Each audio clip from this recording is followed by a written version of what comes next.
Saudara, filsafat mendapatkan posisi yang sangat menarik perhatian ketika masalah pilpres. Tempo hari banyak para ahli filsafat ikut memberi pemikirannya terhadap jalannya pilpres, demokrasi, keadilan, korupsi, kolusi, nepotisme, jalannya pemerintahan, dan pilihan rakyat.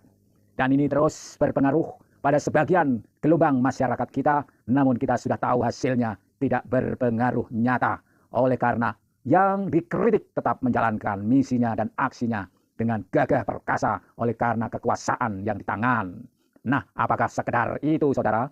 Menurut hemat saya tidak demikian. Mengapa? Oleh karena pihak yang berseberangan dengan para filsuf yang mengatasnamakan demokrasi itu juga mempunyai filosofi atau filsafat sendiri. Dengan demikian, filsafat pun menjadi sebuah barang antik dan primadona yang siapapun berhak mengklaim tentang keberadaannya.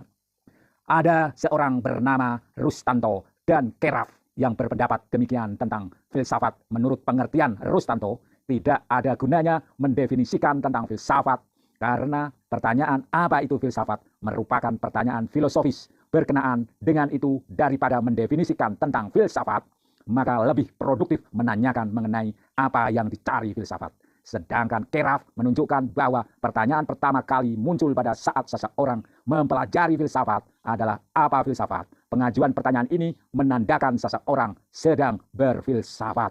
Nah, saudara, untuk mengamati tentang filsafat yang digunakan secara silang sengkarut di bumi Indonesia pada saat pilpres yang sudah menemukan hasilnya, kita dapat memakai pemikiran hal ini dari dua tokoh yang mengutarakan tentang keutamaan filsafat daripada mendefinisikan, lebih baik produktif mengenai apa yang dicari filsafat. Yang tokoh yang mengkritik jalannya pilpres itu sebetulnya mencari apa? Mencari keadilan dan hakikat etik moral di atas politik. Tetapi yang lain tentu tidak demikian. Kalau boleh saya katakan, yang lain mencari bahwa masyarakatlah yang berkehendak dan memutuskan dirinya sendiri. Karena soal etik dan moral pun itu bersifat relatif. Maka kita lihat tidak bergeming mereka menghadapi semua terpaan isu demokrasi dan tidak adilnya jalannya pilpres. Karena yang penting bagi pihak ini adalah rakyat bahagia dan akan tercukupi secara material dalam kehidupan selanjutnya dengan mengutamakan prestasi-prestasi membebaskan Indonesia dari cengkeraman lebih dari 50% di Freeport dan lain sebagainya.